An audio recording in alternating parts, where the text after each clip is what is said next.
Linda Agostini.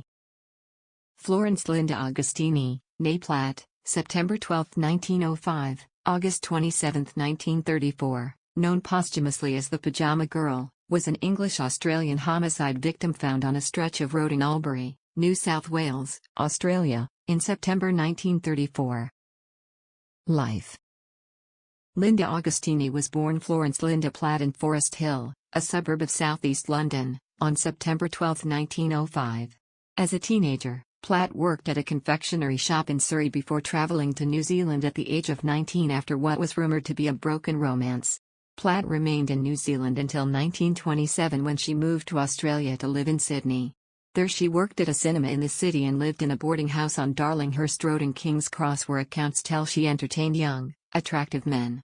Platt was a heavy drinker and a jazz-age partygoer who had difficulty adjusting to stability.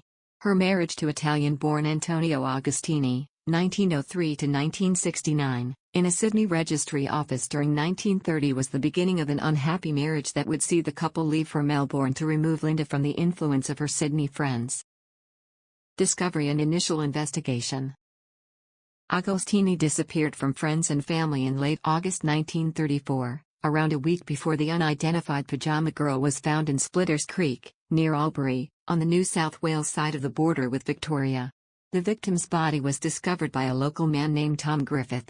Griffith had been leading a prize bull along the side of Howlong Road near Albury when he saw the body in a culvert running under the road and noticed a strong smell of kerosene. Slightly concealed and badly burned, the body would not have been visible to anybody driving by. The victim's head was wrapped in a towel. She had been shot and badly beaten. In a detail that came to define the case, she was wearing yellow silk pajamas with a Chinese dragon motif. In Depression-era Australia, such clothing was luxurious, youthful and bohemian. It soon became apparent that the body was of a petite woman in her 20s, but her identity could not be established. After the initial investigation failed to identify her, the body was taken to Sydney where it was put on public exhibition. She was preserved in a bath of formalin for this purpose at the Sydney University Medical School, until 1942, when her body was transferred to police headquarters where it remained until 1944. Several names were suggested for the identity of the dead woman, among them Anna Philomena Morgan and Linda Agostini. Both women were missing, both bore a likeness to the Pajama Girl and both were of the right age. However, New South Wales police satisfied themselves that neither of the missing women was the Pajama Girl and she remained unidentified.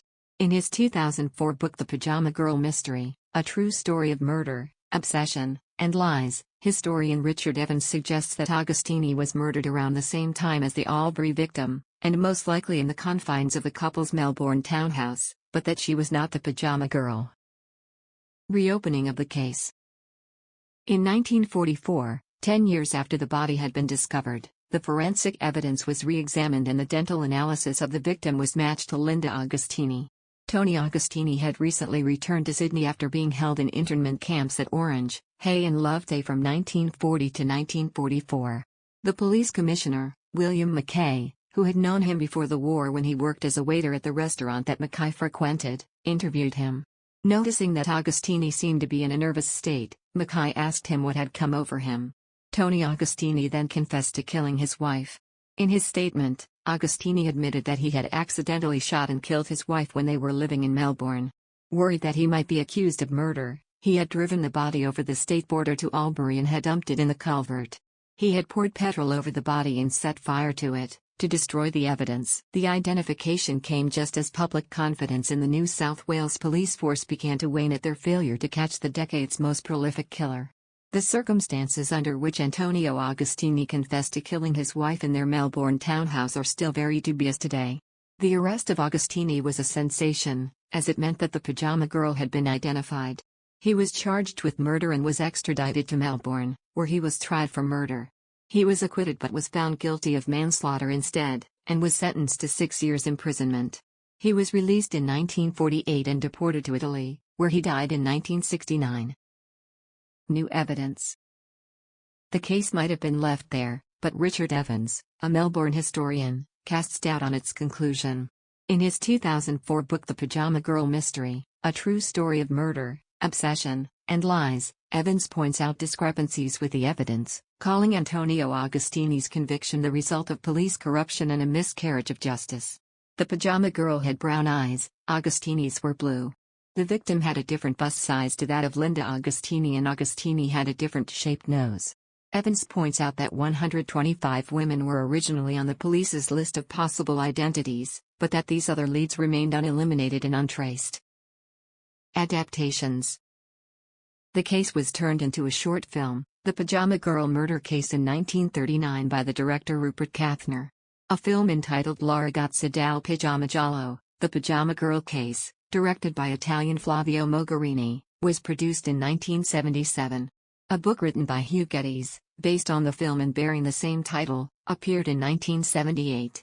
A short film by Canberra filmmaker Huck Tyrrell, entitled Roadside, was produced in 1998 and inspired by the murder. In the film, the victim returns as a hitchhiker who tells her story to the unsuspecting driver and eventually leads him to her remains. In 2013, the Hot House Theatre in Albury/Wodonga commissioned a play entitled The Pajama Girl from Canberra playwright Emma Gibson, which it performed. So, what's your theory on what happened? Share your thoughts in the comments below. If you enjoyed this, please give it a thumbs up and subscribe.